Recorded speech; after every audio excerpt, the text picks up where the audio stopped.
Okay, so I've got this fuel cell in my Goldwing, and this is actually preparation for a long distance motorcycle ride that I'm going to be doing in the spring. I'm going to be doing several of them. I'm going to make a whole video series for endurance motorcycle riding and rallies, but this specific video is about this fuel cell, so let's get into it.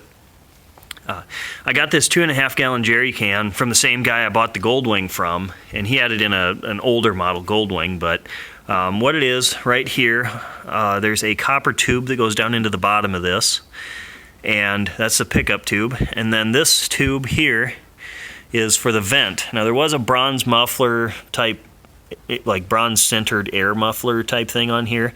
I did not want this to vent into the saddlebag because these saddlebags are actually sealed. I didn't want all that vapor in here with my tools and bungee cords and stuff, so I ran another hose, and as you can see, you know, I can fill this in the saddlebag. Another thing I'm going to have to do is zip tie this vent line off to the side because this linkage hits it, but anyway, no big deal. So that comes out of the saddlebag. Yeah, I drilled a hole in the saddlebag, get over it. It's nearly impossible to install auxiliary fuel systems without poking a couple holes in your bike. It can be done on some models without drilling holes and stuff, but it's incredibly rare. A lot of modern bikes you're going to have to put a hole in the gas tank because of fuel injection. Anyway, vent line comes down here. As you can see, I got a bronze muffler on there as well, and that's to keep bugs and dust and dirt out. It's over here because you don't want it dripping on anything hot like exhaust pipes or your engine. You also don't want it dripping on yourself or in front of you and have the wind blow it back onto you. So put it somewhere in the back. I know a lot of people will come around the back here and, like, you know, mount them here or something. You know, just to get them out of the way, away from yourself.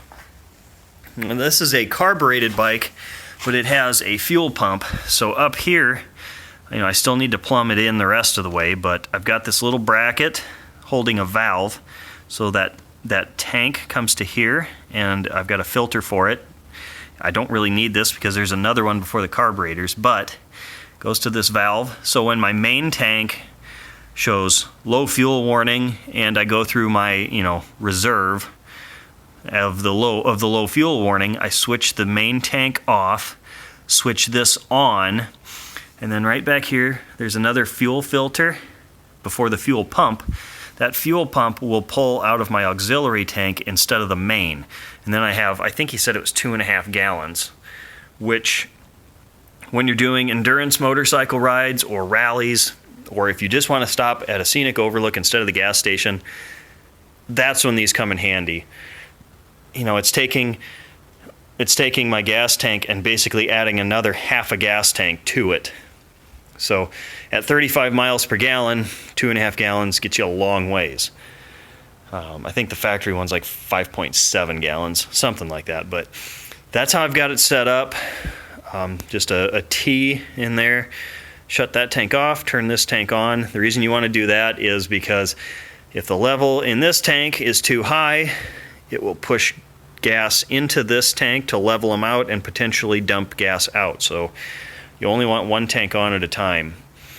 The way I did it on my other bikes, you can go back and look at the videos for that for my Concourse. I had one on the passenger seat of my Concourse, and that was just a valve, and it gravity fed to the main tank.